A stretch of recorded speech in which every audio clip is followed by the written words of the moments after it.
അസ്സലാമു അലൈക്കും വറഹ്മത്തുള്ളാഹി. അൽഹംദുലില്ലാഹ് അസ്സലാത്തു വസ്സലാമു അലാ റസൂലില്ലാഹ് മുഹമ്മദിൻ വഅലാ ആലിഹി വഅസ്ഹാബിഹി അജ്മഈൻ അമ്മാ ബഅദ്.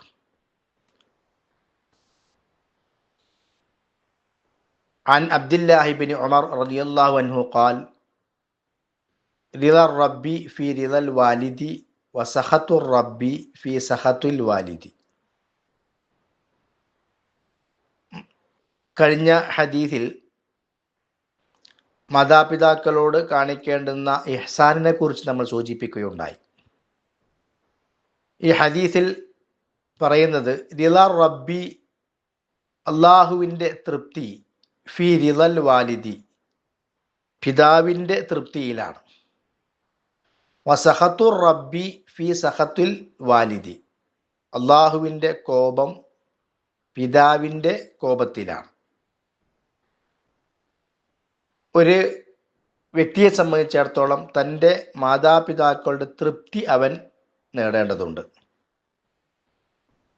അതിൻ്റെ അർത്ഥം അവർക്ക് ഇഷ്ടമുള്ള എല്ലാ കാര്യങ്ങളും ചെയ്ത് അള്ളാഹുവിൻ്റെ ഇഷ്ടവും അനിഷ്ടവും നോക്കാതിരിക്കുക എന്ന നിലക്കല്ല.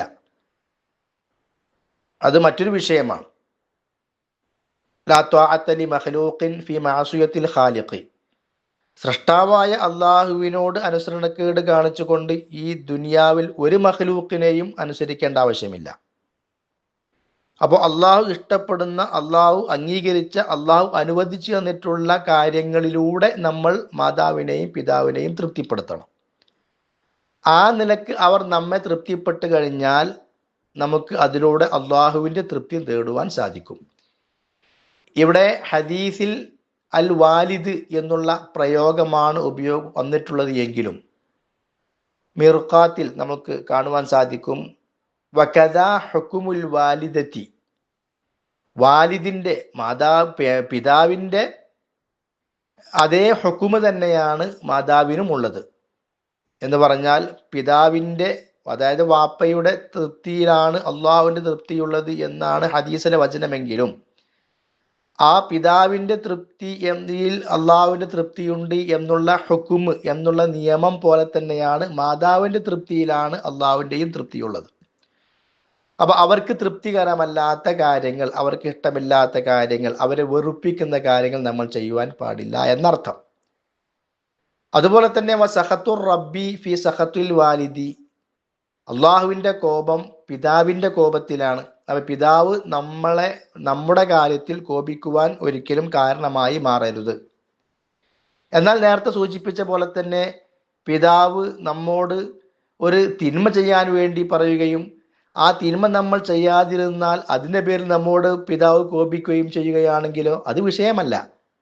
കാരണം നന്മയുടെ കാര്യത്തിൽ മാത്രമേ നമ്മൾ അവരെ അനുസരിക്കാൻ പാടുള്ളൂ. മറ്റുള്ള തിന്മകളാണ് എങ്കിൽ അത് അവരെ പറഞ്ഞ് തെറ്റാണെന്ന് പറഞ്ഞവരെ ബോധ്യപ്പെടുത്തി കൊടുക്കണം. അവർക്ക് ആ കാര്യത്തെക്കുറിച്ചുള്ള ബോധമാണ് നമ്മൾ നൽകേണ്ടത്. അപ്പോൾ ഇവിടെയും നേരത്തെ പറഞ്ഞ പോലെ തന്നെ മാതാവും പിതാവും ഉൾപ്പെടും. രണ്ടുപേരുടെയും ഹക്ക് മൂന്ന് തന്നെയാണ്. ഹദീസിൽ വന്നത് വാലിദ്, പിതാവ് എന്നുള്ള പദമാണെങ്കിലും സഹത്ത് എന്ന് പറഞ്ഞാൽ കോപം എന്നാണ് അർത്ഥം. സഹത്തുർ റബ്ബി ഫി സഹത്തുൽ വാലിദി, റബ്ബിന്റെ കോപം പിതാവിന്റെ കോപത്തിലാണ്.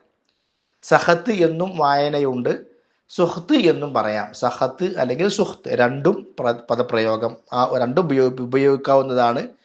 പിന്നെ ഒരു വസ്തുവിനോടുള്ള വെറുപ്പ്, കറാഹിയത്തു ലിശൈഇ വഅദമു റിളാ ബിഹി, ഒരു വസ്തുവിനോട് കാണിക്കുന്ന വെറുപ്പ്, അതിനോടുള്ള ഇഷ്ടമില്ലായ്മ, അതുകൊണ്ട് നമ്മൾ തൃപ്തിപ്പെടായ്മ, അതിനാണ് സഹത്ത് എന്നുള്ള വാക്ക് അറബി ഭാഷയിൽ ഉപയോഗിക്കാറുള്ളത്. അപ്പൊ ഏതായാലും മാതാപിതാക്കൾ നമ്മളെ കൊണ്ട് സന്തോഷിക്കണം, അവർ നമ്മളെ കൊണ്ട് തൃപ്തിപ്പെടണം. അവർ നമ്മുടെ പ്രവർത്തനങ്ങൾ കൊണ്ടോ നമ്മൾ അവരോട് കാണിക്കുന്ന സമീപനങ്ങൾ കൊണ്ടോ അവർ നമ്മെ ഒരിക്കലും വെറുക്കാൻ പാടില്ല. അവർ നമ്മെ ഇഷ്ടപ്പെടുകയാണ് വേണ്ടത്. അങ്ങനെ മാതാപിതാക്കൾ നമ്മെ ഇഷ്ടപ്പെട്ട് കഴിഞ്ഞാൽ അള്ളാഹു സുബ്ഹാനഹു വ തആല നമ്മെ ഇഷ്ടപ്പെടും. അല്ല, അവർ അവരോടുള്ള നമ്മുടെ സമീപനങ്ങൾ കൊണ്ട് അവർ നമ്മെ വെറുത്തു പോയാലോ അള്ളാഹു സുബ്ഹാനഹു വ തആലയും നമ്മളെ വെറുക്കും എന്നാണ് ഈ ഹദീസിൽ നിന്ന് നമുക്ക് മനസ്സിലാക്കുവാൻ സാധിക്കുന്നത്. അള്ളാഹു സുബ്ഹാനഹു വ തആല അനുഗ്രഹിക്കുമാറാകട്ടെ. വസ്സലാമു അലൈക്കും വറഹ്മത്തുള്ളാഹി വബറകാതുഹു.